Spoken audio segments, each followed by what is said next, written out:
Assalamu alaikum wa rahmatullahi wa barakatuh. Hayyakumullah wa bayyakum.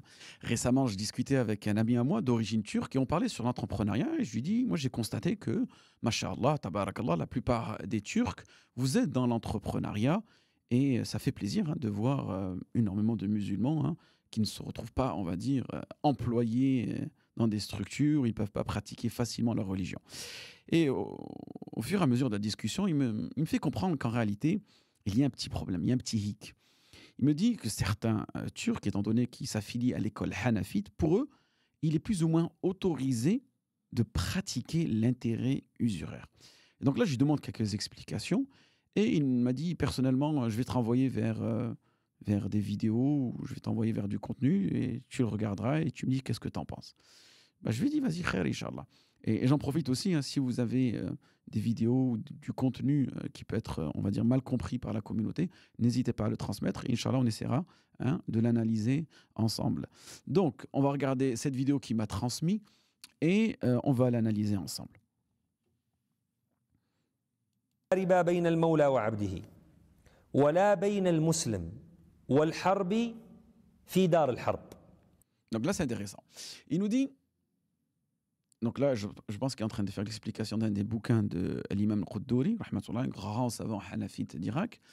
Et je pense là, oui, il rapporte la parole de Makhul. Parole de Makhul, dans laquelle, donc c'est un tabi'i qui nous rapporte cette parole-là. Il nous dit, et de même, il n'y a pas d'intérêt usuraire, donc il n'y en a pas, entre le musulman et le harbi dans un dar al-harb.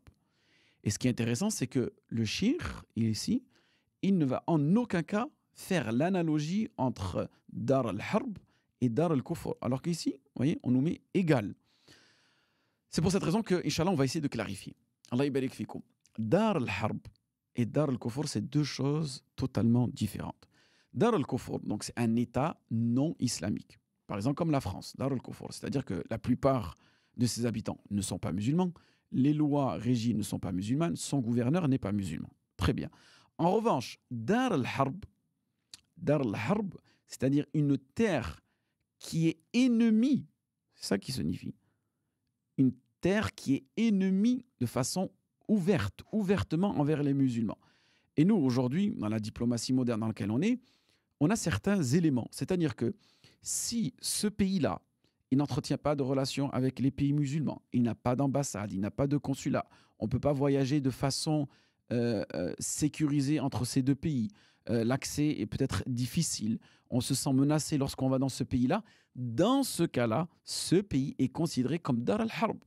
Et les savants aujourd'hui nous donnent exemple comme Israël. Israël, aujourd'hui, c'est une terre qui est ennemie aux pays musulmans. D'accord ? Pourquoi ? Car la plupart des pays musulmans n'ont pas d'ambassade, n'ont pas de consulat. Et vous-même, si demain vous allez à Israël, ça va être difficile d'entrer, on va poser plein de questions, des interrogatoires de 12 heures à 8 heures, ainsi de suite. À l'exception des pays qui ont normalisé, malheureusement, leur relation avec Israël. Donc vous voyez qu'en réalité, cette fatwa que le frère m'a transmise, elle n'est pas applicable en France. Parfait. Car déjà, on a un problème entre l'explication de Dar al-Kufr et Dar al-Harb. On continue pour voir si le shir, il va plus ou moins, on va dire, accentuer tout cela. Et parfois, je voulais revenir vers la parole de Makhul ibn Abi Muslim, celui qui a rapporté ceci, donc celui qui a rapporté cette parole-là, que la plupart des savants nous disent que cette parole-là, elle est da'ifa. Et la preuve en est, regardez ici, La riba bayna muslim wa harbi fi dari al-harb, comme il a été traduit tout à l'heure, le rawi, le transmetteur de cette parole, c'est qui ? C'est Makhul ibn Abi Muslim, le muhaddith. Muhaddith, c'est-à-dire le connaisseur dans la science du hadith, c'est l'imam Nawawi, rahmatullah alayh. Dans son Mujmu' Fatawa, il nous dit que khulasat hukm al-muhaddith, donc son jugement à lui, il nous dit que ce hadith, il est mursal. Qu'est-ce que signifie mursal ? Donc un hadith mursal, c'est un hadith, une parole prophétique qui a été rapportée par un compagnon sans mentionner l'autre compagnon qui lui a réellement entendu ou écouté la parole prophétique, ou bien un tabi'i, c'est-à-dire un suiveur qui n'a pas rencontré le prophète sallallahu alayhi wa sallam et qui rapporte une parole du prophète sallallahu alayhi wa sallam.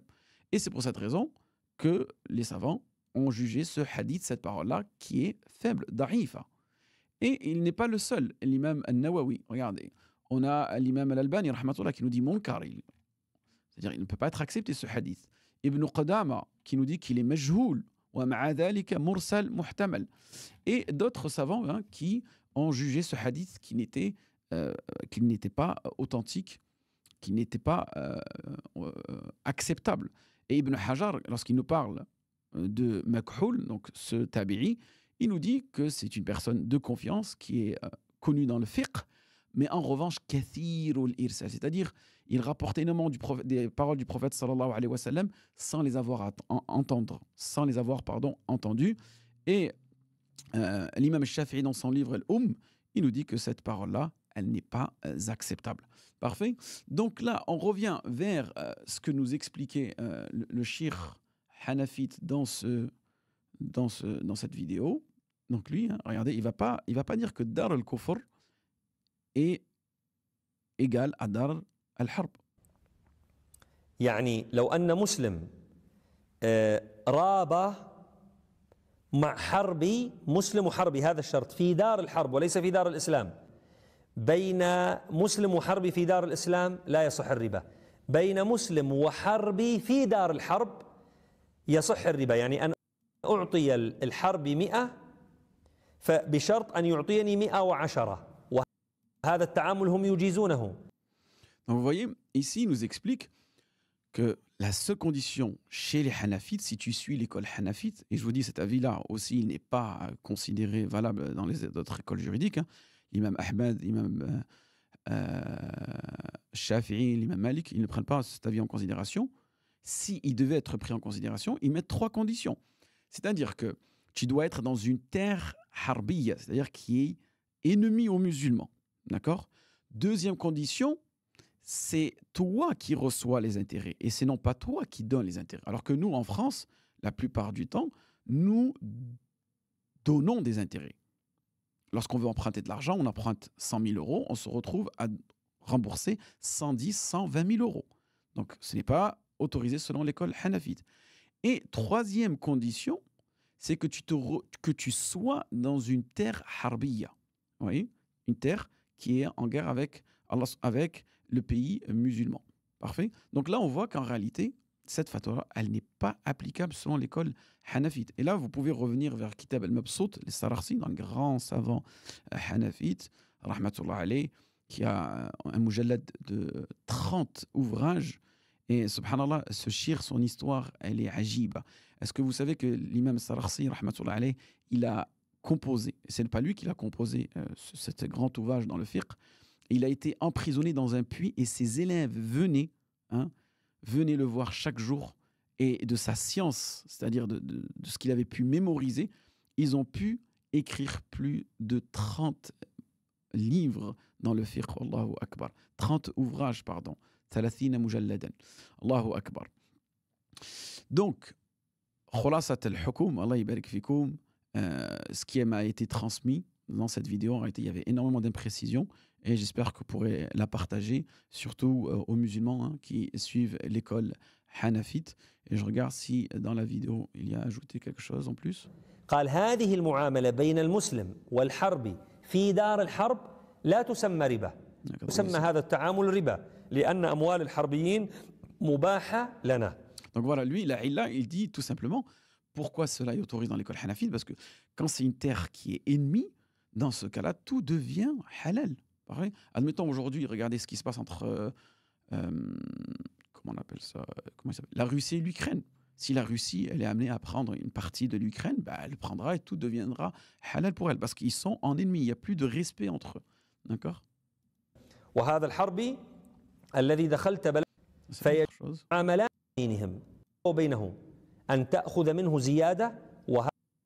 Il dit, par contre, le surplus que tu prends de lui dans votre transaction entre lui, ceci est accepté par eux, donc on ne se nommera pas riba. Voyez ? Donc c'est que tu prennes le surplus et non pas que tu donnes le surplus. Voilà. Donc j'espère que ça a été bénéfique pour vous. وفقكم الله لما يحب ويرضى وآخر دعوانا أن الحمد لله رب العالمين.